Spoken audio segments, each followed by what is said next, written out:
Welcome everybody to this Bringing Birmingham to You webinar on global maternal health. We will be covering mortality in childbirth, so I just want to let you know that we're covering that difficult subject before we start.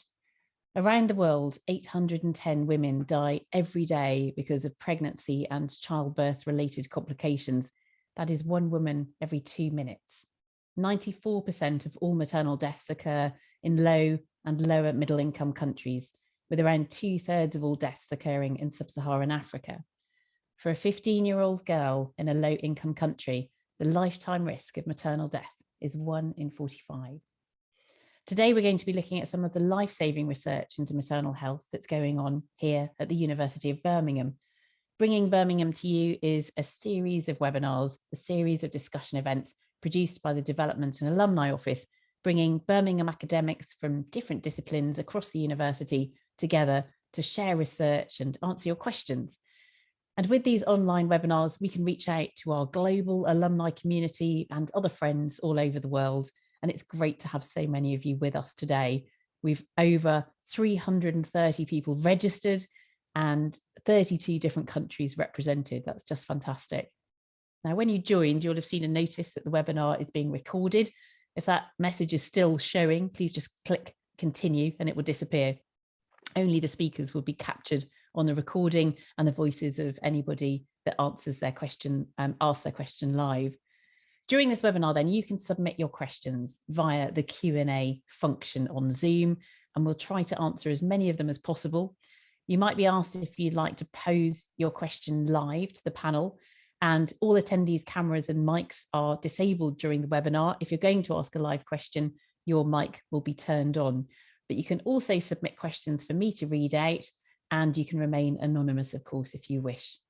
Feel free to use the chat function as well to talk to the panel and amongst yourselves during the webinar.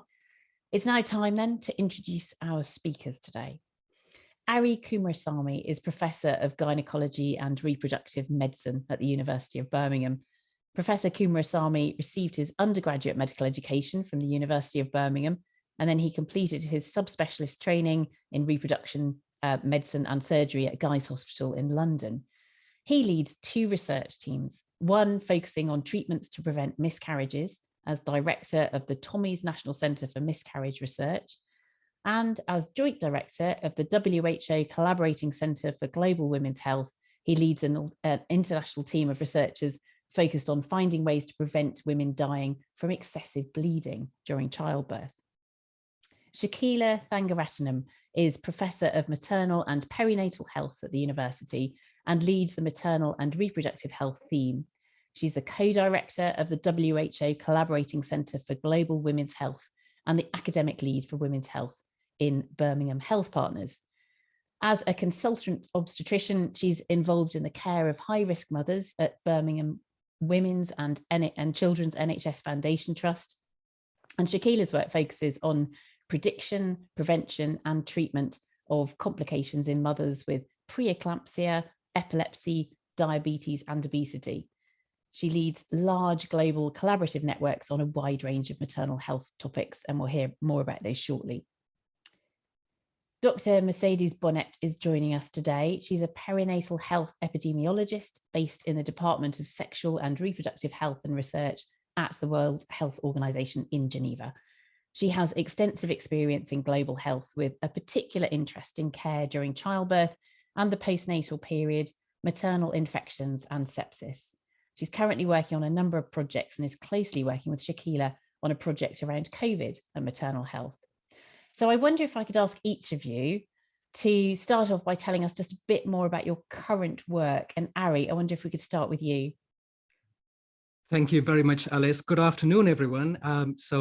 Yes, I'm Arikumarasamy, as Alice mentioned, and I'm also an alumnus of this wonderful university, having done my medical degree at this university. The 2 areas of my research focus are prevention of maternal deaths, that is particularly in low-income countries, and the other is prevention of miscarriages, early pregnancy losses. This is more UK-centered, but it does have relevance for low-income countries too. Now, just for a moment, imagine a mother who's just given birth in a small health facility in, let's say, Uganda. You would expect her to be well and the baby to be well. Now, it's normal for her to have a small amount of bleeding, and that would stop soon after childbirth. But in some women, that bleeding could continue. And what was a happy, joyous event very quickly turns into a catastrophe if that bleeding doesn't stop. So this type of bleeding, which continues beyond a short time after childbirth, is called postpartum hemorrhage. And my work is particularly focusing on trying to prevent postpartum hemorrhage, or if it occurs, then trying to treat it effectively. So that's one of the main areas of work from our team. The second area of focus for me is miscarriage. This is the loss of a baby in the earlier gestations, under 24 weeks of pregnancy. It causes devastation to many couples. We have very few answers in terms of why miscarriages occur and how they can be prevented. And in Birmingham, we've been leading a large research group trying to understand why women miscarry and trying to find solutions. And we do that as part of the Tommy's National Center for Miscarriage Research, which is a partnership of 3 universities, University of Birmingham, University of Warwick, and Imperial College in London. And I direct this from Birmingham. And we look at various causes for miscarriages and how we can prevent those. And there has been a breakthrough recently on that front. And perhaps, Alice, I would have a chance to share that with the audience later. Now, we are, of course, tremendously grateful, to the alumni office, to the alumni and other donors who've supported the work that we've been doing. It really, you've put wind beneath our wings and got us going and keep us going. So I'm delighted that I'm able to join you all today. Thank you very much, Ari. That's wonderful. And yes, we will have time to delve into those other projects. Shaquilla, tell us a bit more about your work then. Thanks, Alice. Good morning, good afternoon, and good evening to all the alumni and members of public who joined us today. So the work that we have been doing is to make pregnancy and childbirth safe for every mom and her baby. So to do this, we focus at 3 time points: at the time when the mother is pregnant, during childbirth, and after delivery. So for example, we are focusing on preeclampsia. This is a condition with raised blood pressure and protein in the urine. Around 76,000 mothers die every year, but 99% of these mothers are from low and middle income country settings. We are very good in high income country, and preeclampsia deaths is absolute rarity now, but not so for many mothers. And it's not that we don't have good treatments that can be prevented. For example, we know that calcium, a simple intervention, a simple nutritional supplement, has been shown to reduce the risk of preeclampsia, actually halve the risk of preeclampsia in mothers who are calcium deficient, and 80% of these mothers in low middle income countries are calcium deficient. But despite WHO recommendations, still it hasn't really made a change in preeclampsia rates or the deaths. So we've been funded by MRC, our UK funder, to do work predominantly in these areas to see how can we actually implement calcium supplementation, a simple intervention, and why is it not being uptaken? So that's the one part of the work we're doing. The other major work we're doing is to make cesarean sections safe. So everyone knows the cesarean section is a life-saving intervention. It saves the lives of mothers and their babies. But unfortunately, in many settings, particularly in low and low middle income settings, paradoxically, this life-saving surgery is the cause of death for mothers and their babies. This can be due to the unsafe surgery, not having a trained staff to do the surgery, or it can be the cesarean sections are done too late and too little, or sometimes too many unnecessary cesarean sections when a mother could have had a nice physiological birth and avoided this complex procedure.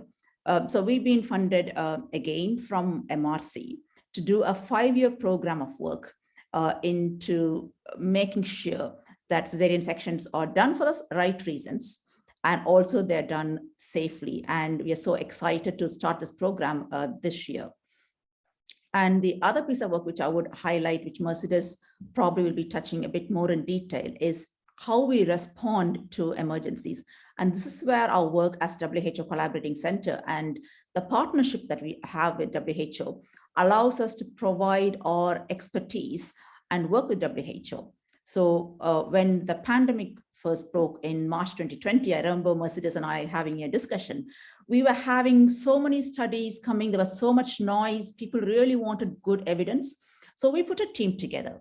And I should say it's the medical students from University of Birmingham who rose to the occasion, because in March, April 2020, the healthcare system was at a completely overburdened. So it was hard to get seasoned clinical academics, but the medical students, we trained them, and we now have a group of 15 medical students who are doing this work. And we are looking at best practices and getting updated evidence. And I can talk more about it on COVID in pregnancy. And all of which has been possible with the involvement of researchers across the world. And one last thing I would like to say is we also have a network called the Dame Hilda Lloyd Network in memory of the first woman professor at University of Birmingham. And this network brings together researchers, clinicians, medical students, and also school students who are interested in women's health research. And we also work with the members of public who are called the Hildas in giving input into our research project. So I'm really looking forward to sharing our work with you today. Thank you so much, Shaquilla. That's wonderful. And we're all looking forward to hearing more about it now. But could I please ask you, Mercedes, just to give us a little bit of an insight into your work at the WHO? Sure, and I'm very pleased to be here and be able to share all the joint work that we do with the University of Birmingham that has been really very, very important globally. I wanted to start saying that maternal health is very cherished topic to me. If you think about it, everybody knows or have known someone who have been pregnant. Our moms were pregnant. We all were born. So it's something that touches every one of us. And we work very hard, WHO, to make sure that we reduce mortality, we reduce maternal death, stillbirth, neonatal death, also morbidity. But it has become more and more important also in our work to make sure that this so important period of time for women, for families, for everybody is one of joy and happiness, and that women and their babies have a good experience throughout the pregnancy, when they give birth, and also in the postnatal period. So in my team, our work is focused on different topics, and we will be talking about some of them. So specific morbidities, as Ari and Shaquilla have mentioned, such as postpartum hemorrhage, hypertension during pregnancy, but also trying to make sure that quality of care is provided, that women go through all these periods having a good experience. And we will be talking more about what we do also, for example, to address mistreatment during childbirth, that it's happening, unfortunately, still in some places. In reference to my personal work, what I mainly do at WHO since I joined 7 years ago is research and normative work around intrapartum care, so care that women receive when they come mainly to health facilities during labor, when they give birth, and also expanding our work after they have give birth. So what is the care that they receive in the postnatal work before they are sent home? How is that transition to the home prepared? And what is the care that they need after having given birth? And then the other topic I focus my work is around infections. So in terms of preventing infections, and as Shaquilla said, for example, use of antibiotics during cesarean section is one of the key interventions for that, and how we can best implement these interventions that we know prevent infections during labor are part of my work, as well as preventing the infections to become severe and cause sepsis, and then also looking at how best then to manage sepsis if that unfortunately happened. So I stop here and yeah, looking forward for this exchange. Thanks. Thank you very much. Thank you very much, Mercedes. Thank you all of you for giving us a little bit of an insight there into your work in this incredibly important area. We'll start with some questions now then. And Ari, I wonder if I could fire one straight at you, which is about postpartum hemorrhage, about bleeding after childbirth. Just how big a problem is this around the world? It's a huge problem. So we know that around 300,000 women die during childbirth every year globally. And a third of the deaths are related to postpartum hemorrhage. So this is the #1 killer of mothers worldwide. What it means is that every 6 minutes or so, a mother is dying somewhere in the world from postpartum hemorrhage. And the real tragedy here, Alice, is that a lot of these deaths are preventable. You know, they are deaths of young women which shouldn't be happening. And in high-income countries like UK, we wouldn't let a woman who is bleeding die. You know, there are lots of interventions that we can give to prevent this happening, but this is not the case in the low-income country setting. So what can you do about that, Ari? I mean, Yes. Obviously, you know, Yeah. your research is partly about identifying the problem, Yes. but also then looking for solutions. Yeah, I think there is a lot that can be done and should be done. And I think certainly there are things that need to be done at the kind of national systems level. We need to ensure that women's health is prioritized. There are quality medicines that are available and so on. So there are things that need to be done at the kind of highest level. And then there is certainly a lot that needs to be done at the facility level. So I think, you know, we need to have proper training of staff. We need to make sure that the staff are there and able to provide effective care. And then I think there is a lot that needs to be done at the kind of level of the individual healthcare provider. And I think particularly appreciating bleeding is a big problem, being able to identify it early. And then, of course, if there is evidence of bleeding, then intervening promptly. So I think there is a lot that needs to be done at various levels. But the key thing, I guess, is that the subject area needs to be prioritized. And in every setting there are different issues, and we need to start to look at what may be the issues, and then start to develop targeted solutions that would work. And which particular countries are you working with, Ari? So we are doing a really exciting program called Emotiv, and we are working in several countries with this program. So this is, we are working in Nigeria, in Tanzania, in Kenya, in South Africa, in Sri Lanka, in Pakistan, and it's likely that we would work with other countries in the future. And the work is funded by the Bill and Melinda Gates Foundation, and the alumni office had a significant part in bringing that money to us.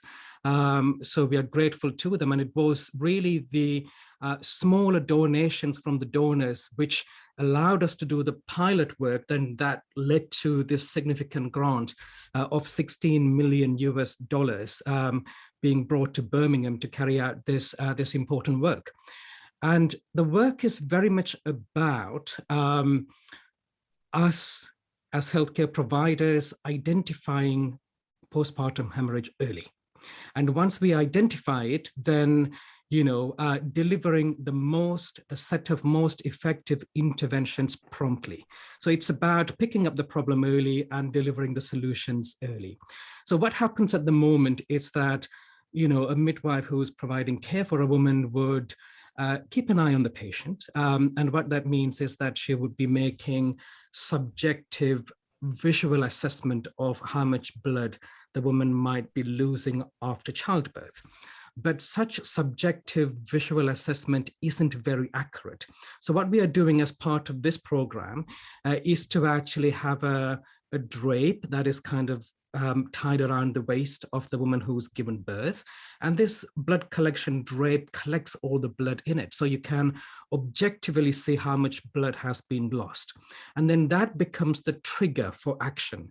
And so once a woman has lost a certain amount of blood, then in the past, what would have happened is that we might have given a treatment and then see if it does anything. And then if it doesn't do anything, give the next treatment. And then if it doesn't do anything, bring in the third treatment and so on. But with blood loss, time is absolutely critical. You need to get right in there quickly and give everything that you've got in your arm, in your armament. So I think what we are doing is that we are giving all the treatments, all the effective treatments as soon as postpartum hemorrhage is diagnosed. And that program is called Emotiv. E is the early detection of bleeding. Motiv is the bundle of care, bundle of treatment that would treat the bleeding. So this program is about establishing the effectiveness of our bundled approach. We are working with WHO and various other key partners throughout the world. And the idea is that if we demonstrate that this prompt identification of the problem and bundled treatment approach saves lives, then hopefully we would be able to scale up throughout the world and save many lives. Thank you very much, Ari. Shaquilla, when you were talking about calcium and preeclampsia, I think there was a sort of similar problem there, in that you've got a known solution to a problem, but it's just not getting to where it needs to get to. How can you deal with that then? How do you go about trying to make sure that that women are supported, that they do have access to these supplements, these treatments? Yeah, absolutely. I think there is, in a lot of instances, we don't need to find solutions or find new treatments or tests. We know that something works, but we also know that it's not being used or not applied, even though it's accessible. So there are different issues. One is, does the country or health system have access to the treatment? The second one is, they have access, but is the hospital actually providing it or recommending it? And the third one is, they're recommending it, but are women actually checking it up and actually taking the way that it should be done? So this comes down to implementation research, and this is the key to a lot of the issues. So for example, for calcium, what we are trying to do is, why is the uptake low? Is it to do with the dose of the drug? So for example, the calcium that's currently recommended is quite a large dose, which means the tablets are bulkier. It's hard for women to take it. It can cause some unpleasant side effects. It could also be harder for the institution to store and to transport as well. So we are trying to see, okay, is it something to do, could a smaller dose of the same supplement achieve the same benefit compared to the large dose? Because it would make it much more palatable to women.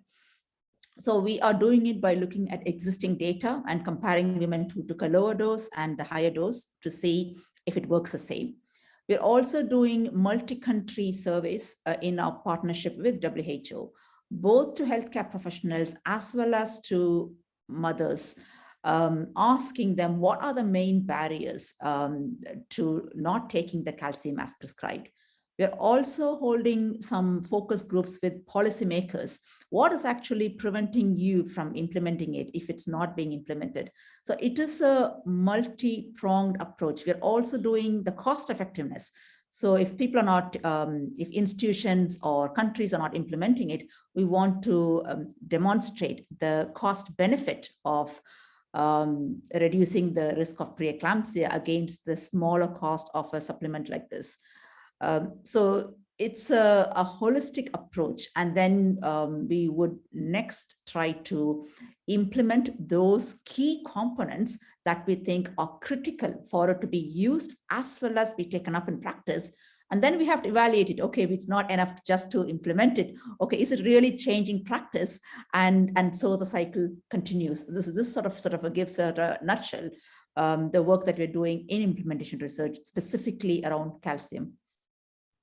Thank you very much, Shaquilla. And Mercedes, I wonder if you could tell us more about the work of the WHO in this area, and perhaps give us an example of how your research becomes care and how the WHO uses research and then forms policy. Yeah, no, this is a very good question. And this is, of course, at the core of what we do and how our research can impact practice, right? In hospitals, but also in countries at national or international level. So my team, for example, a few years ago conducted a study on experience of mistreatment during childbirth. This is either verbal or physical mistreatment in health facilities. This was done in 4 countries in Africa and Asia. And it was really pleasant, if I can say, to see that in one of the African countries, few months after the results were published in a peer review journal in Lancet, a meeting was made or called by the research institution in that country, bringing together WHO staff from here from Geneva, local WHO staff, the researchers, but also Ministry of Health, NGOs, consumers, and they decided that they needed to do something. So as I just said, in a few months, they issued some recommendations on what could be changed in their hospitals.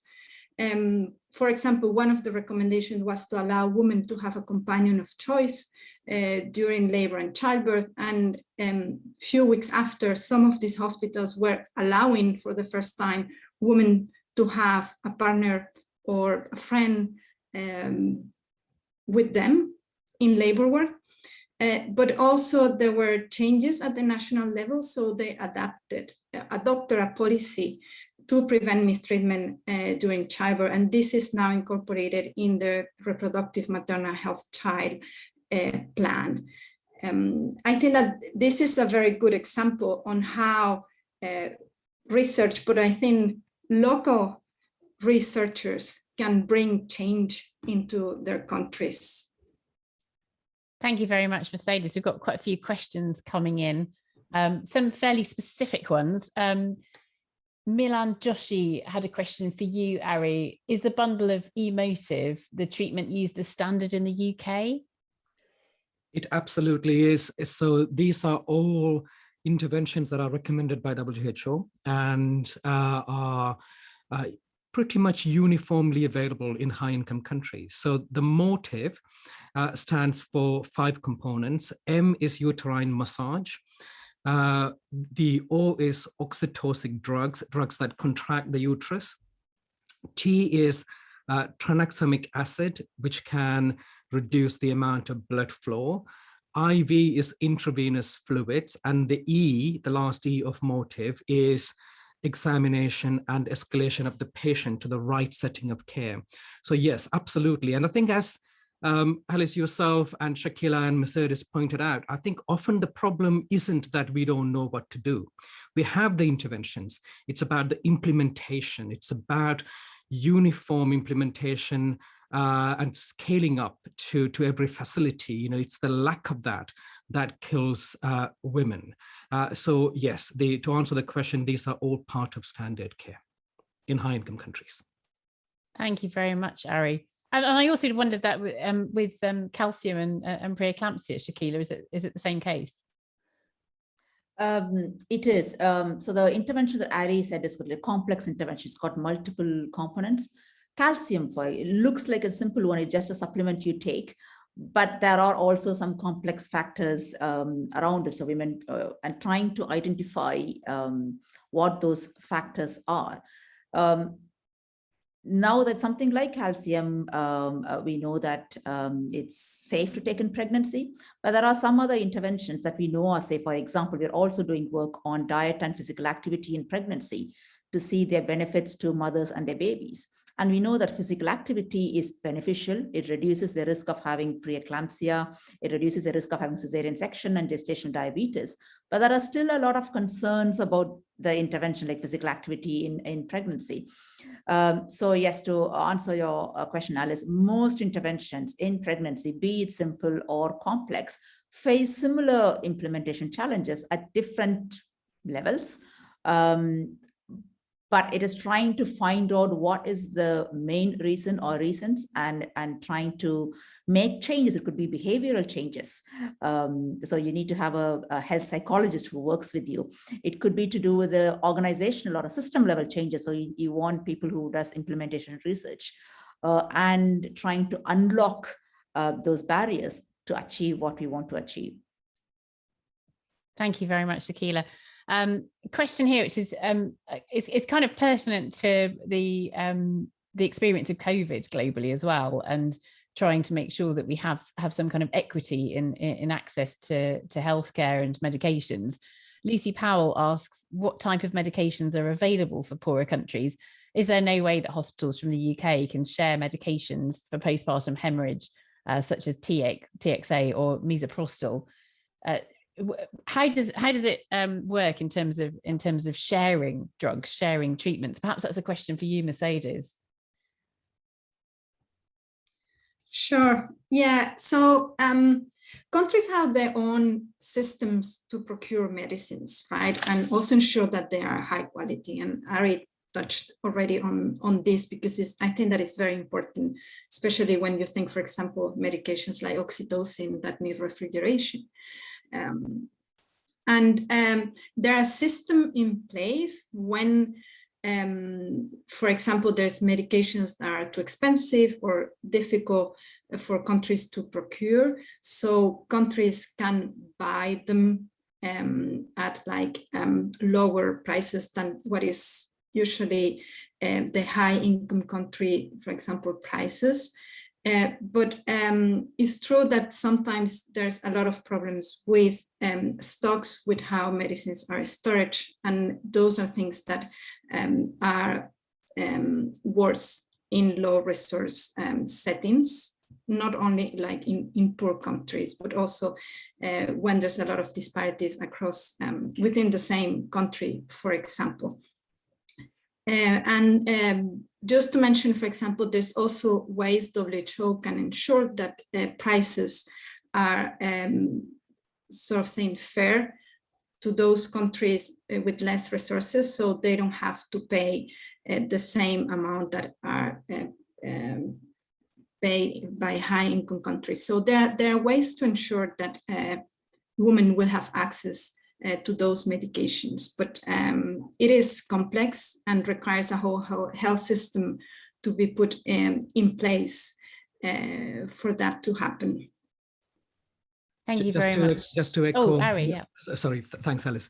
Just to echo the comment from Mercedes, I think it's a lot easier often to procure the drugs locally and to rely on local systems rather than try to take drugs across borders, which would face huge regulatory hurdles, and rightly so.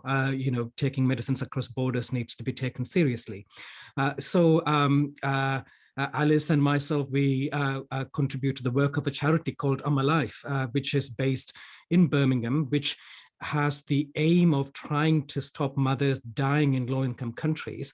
And one of the things that this charity does is to provide targeted financial assistance to health facilities in low-income countries like Malawi to secure their own drugs. So recently, for example, the charity was able to finance purchase of tranexamic acid, but it was done locally.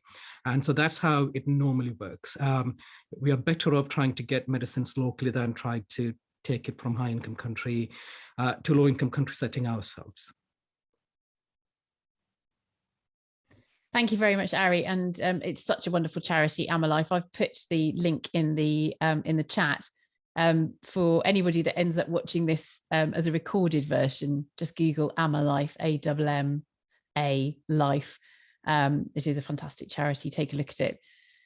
There's another question coming from one of our participants who is asking this anonymously, and it's a personal experience, but with a much broader point as well. She says during her third trimester, she had a couple of episodes where she almost lost consciousness and felt as if she was losing control of her body. She had palpitations and felt as if she was dying. She spoke to her midwife multiple times about it and did a couple of tests, and there was no further investigation. And then she ended up finding out she was severely anemic. During childbirth, she lost a lot of blood and was told this could have been prevented. And then she says, sometimes I feel we focus a lot in other development countries or in other developing countries, but women in the UK, especially women from minorities, don't receive enough support or are not taken seriously when they raise concerns. A lot of women complain about this and pregnancy feels like a lonely period. What do you think should be done to avoid scenarios similar to what has happened to me? Now, Shaquilla, I know that you've done quite a bit of work looking at health disparities, and especially around Black and minority ethnic communities. So would you like to respond to that question? Absolutely. So global health work is one part of what we do. A large proportion of the work that we do involves working with mothers and families in UK. And we know that there are health disparities. So for example, the mothers who die or more of them are from ethnic minority backgrounds than not. Still, overall, the stillbirth rates seem to be improving if you look at the stats. But if you look at it a bit more closer, it's coming down in women, in white mothers, whereas it's actually going up in women from ethnic minority backgrounds. So I think we really have to disentangle, and we've just finished the analysis. We looked at the analysis globally, not just in UK, a comparison of pregnancy outcomes, stillbirths, neonatal deaths, preterm births, and small babies. Consistently, these are high in women from ethnic minority backgrounds. So we know that it's a problem. And then the question is, why is it a problem? I think these are multifactorial. People say it's not just the race, it's to do with the socioeconomic situation that is often associated. But even after we adjusted for the socioeconomic status, we still found that there was an association between race and ethnicity and complications. So we have to sort of think a bit more deeper on some of those issues that are also uncomfortable to address. It's not just a matter of socioeconomic status or something being missed. It's women's voices are not being heard, or certain women's voices heard less than others, or certain groups of women less able to advocate than others. So there was a whole discussion around induction of labor and should it be offered to certain groups of women. So we held a focus group discussion with women from diverse backgrounds, predominantly ethnic minority. And the thing that they kept saying is, nobody who looks like me talks to me.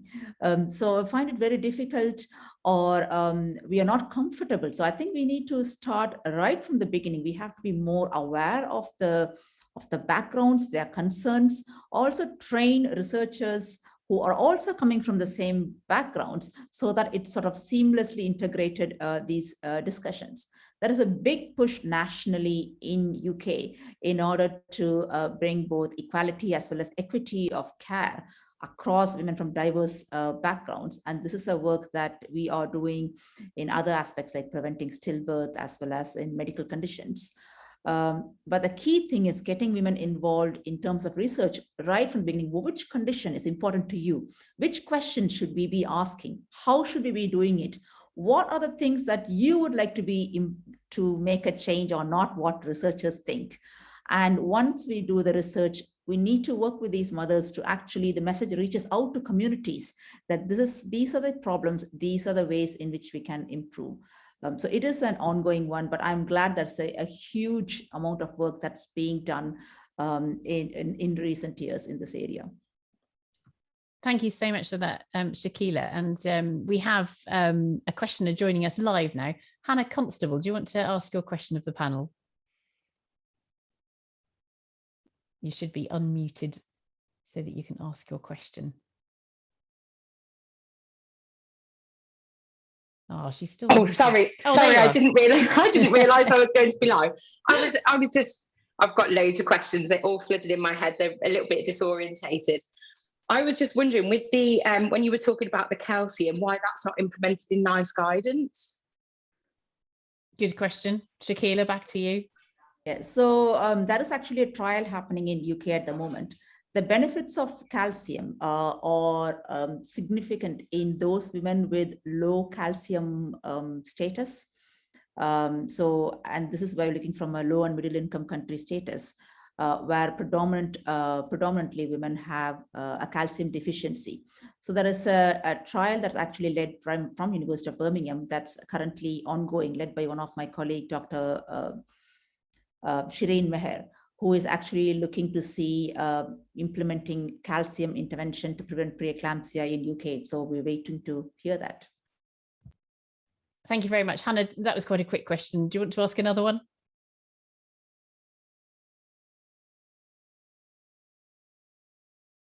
Is Hannah still with us? Yeah, I'm still with you. I'm still listening. I think I've put a few comments about the early pregnancy care actually in the comment box. I'll just go back to it. Sorry, I'm a little bit nervous. I've never been on live before.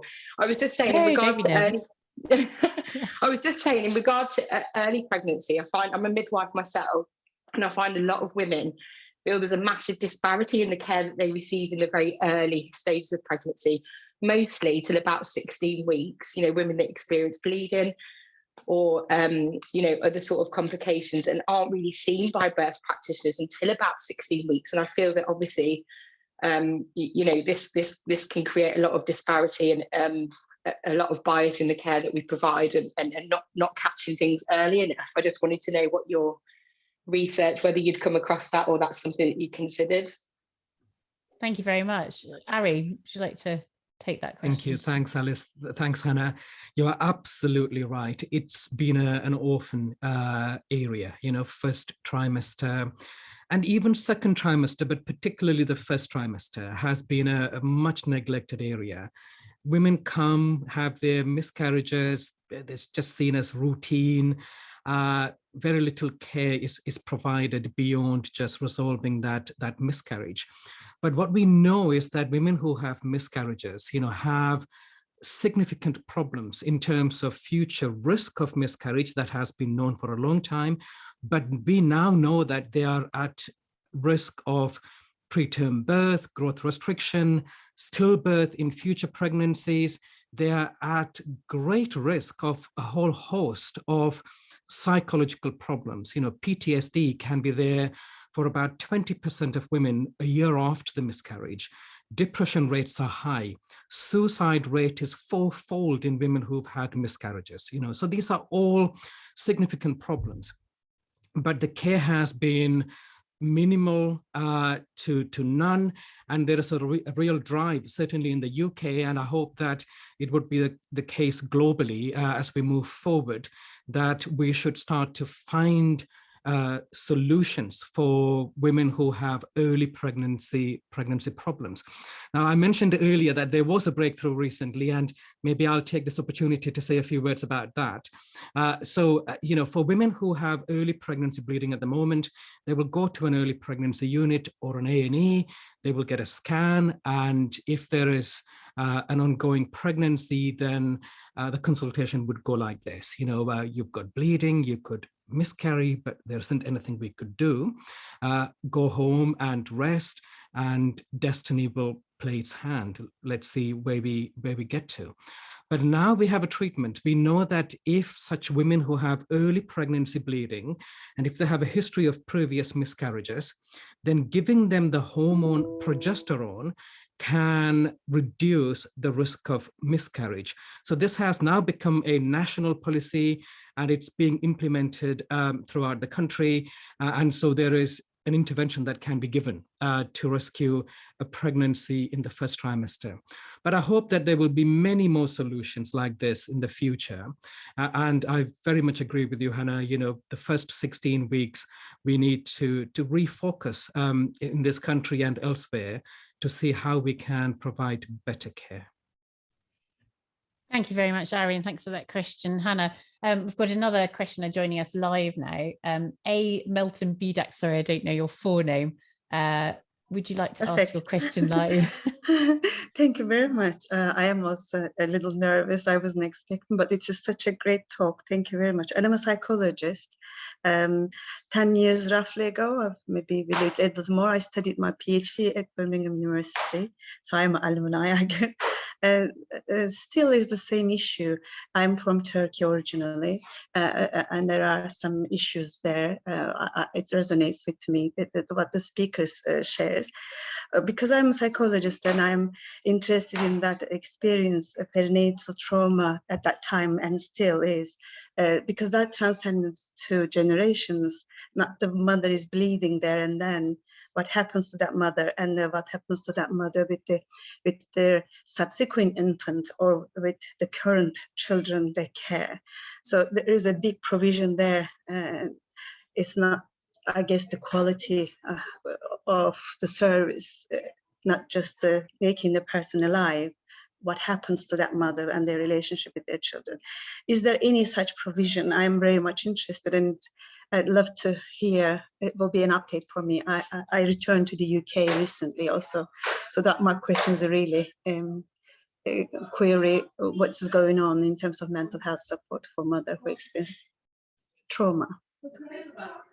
Thank you very much for that question. Shaquilla, is that a question that you'd be happy to take to start with? Yeah, I think trauma can be mental or physical, and particularly women going through a near-miss event that they had a catastrophic complication do find it very hard to recover. And at the moment, mental health is there's still work that needs to be done. So what happens during pregnancy and in the short period after childbirth seems to be almost separate from how a woman is treated for the rest of the time. It's almost, oh, that happened during pregnancy. Doesn't matter that she had a huge life-changing event, or she had preeclampsia, which predisposes to further cardiovascular problems, or diabetes in pregnancy that leads to further diabetes.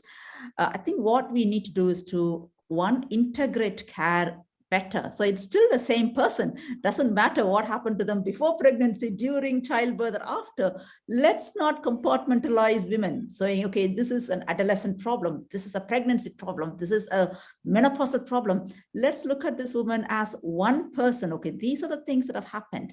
And this is an approach that we are trying to work as a life course, or throughout the life of a woman, a girl, from being a young girl much earlier, all the way through. What can we do to predict the complications that she's going to have, and how can we prevent and how can we manage them early? Mercedes, maybe you would like to say something about the trauma that women go through during childbirth from the global perspective, because it fits with the work that you've been doing.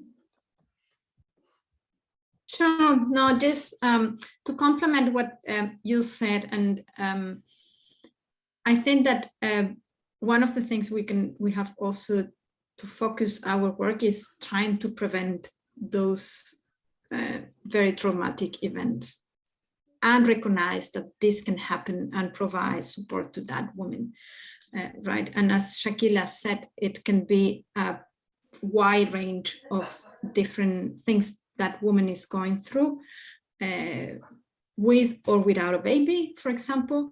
So this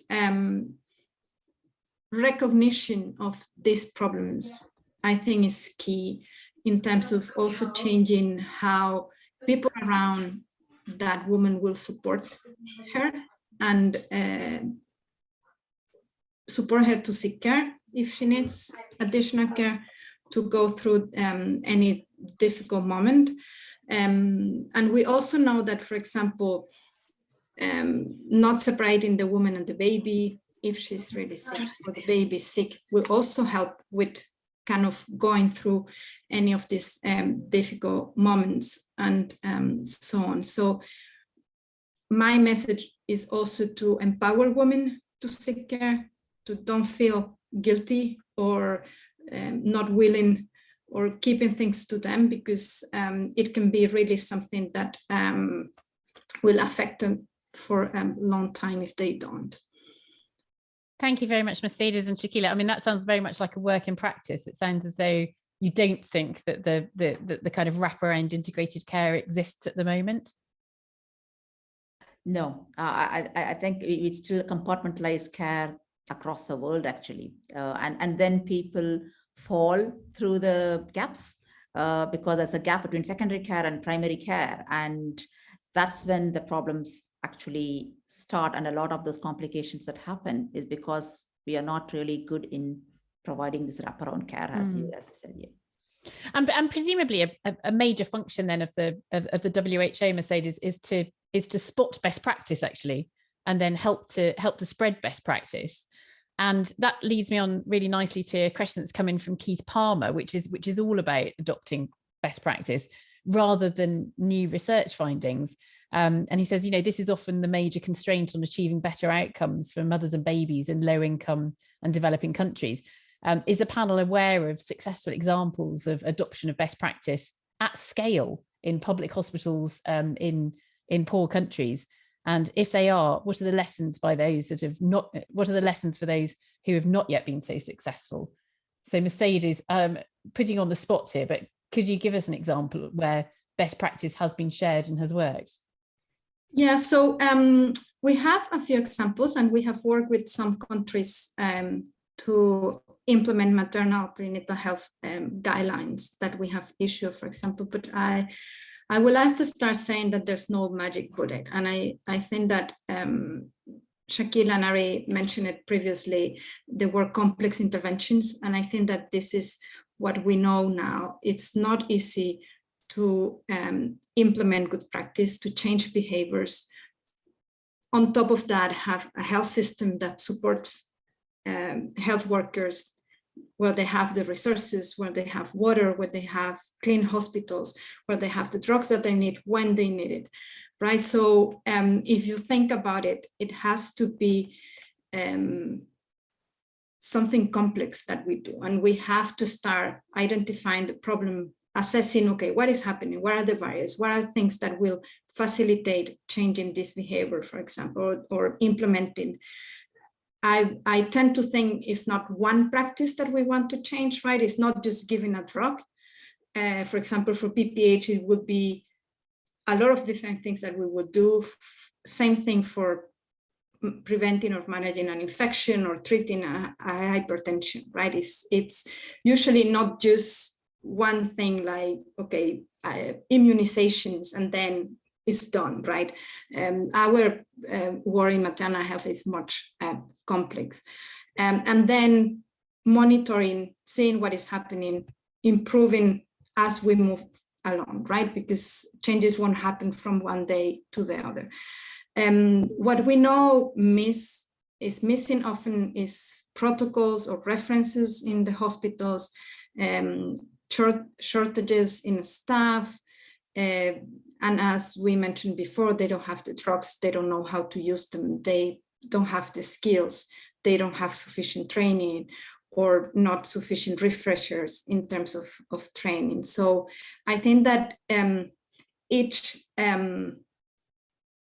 topic, if I must say, will need to go through a process of how best implement. This is in part what we have done in some countries, and these are the kind of mechanisms that we have used to improve practice.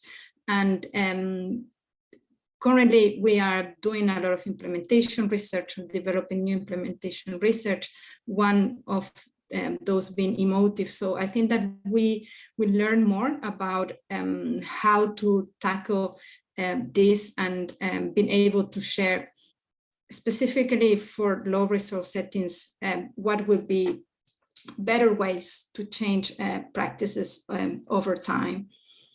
I don't know, Ari or Shaquilla, if you want to complement with your personal experience.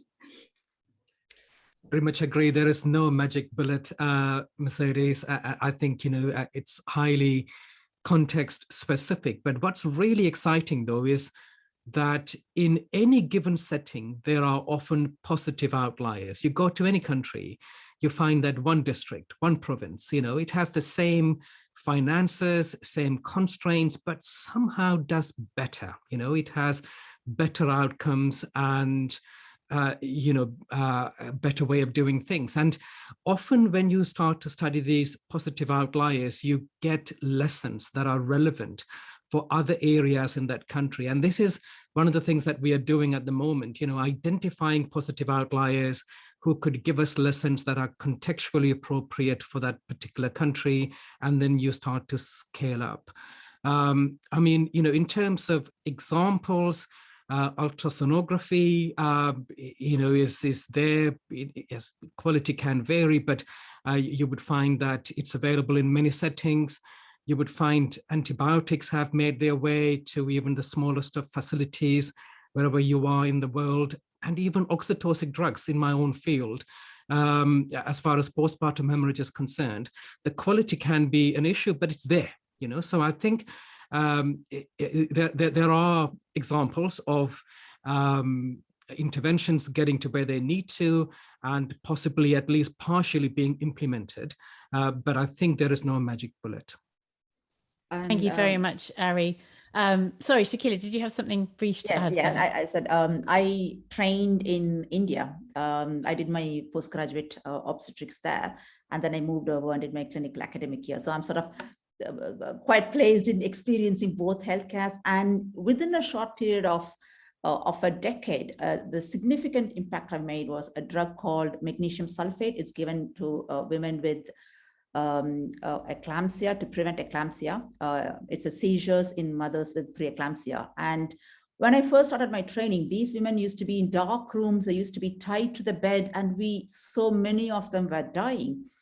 By the time I finished my training, a new drug called magnesium sulfate was a large trial led by WHO, including countries in UK were part of the trial. And it got implemented. And it was within a short period of time, these women were not dying. To me, it's remarkable that even in low and middle income settings, how, if there is a willingness with the health system to implement it, if there's a willingness from the policymakers to push and prioritize, and by the healthcare professionals to also prioritize and offer, we can make a difference. But that urgency needs to be there. Now that in the COVID era, I can see the amazing amount of research that we can do these things. It's the urgency, and I think it's looking at these topics also as urgent one. Just because people are not dying in front of our eyes doesn't mean it's less urgent. Mental health is hidden, so it's not like somebody is bleeding and dying, but it's equally important. So I think it's prioritization and dealing with the same level of urgency, and I believe we can make a difference. Thank you very much, Shaquilla. I want to squeeze in another couple of questions very quickly. We've got Jenny Prigg joining us, who wants to ask her question live. Jenny, if you'd like to unmute and ask your question of the panel. Am I muted? There we go. Thanks.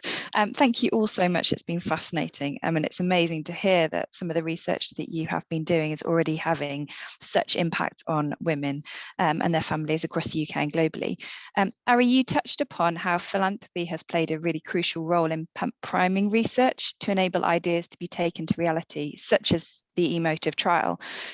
What are you most excited, and Shaquilla, this goes for you as well, what are you most excited about next beyond what you're already working on, and how can we on the call and others help you continue your life-saving research through the University of Birmingham?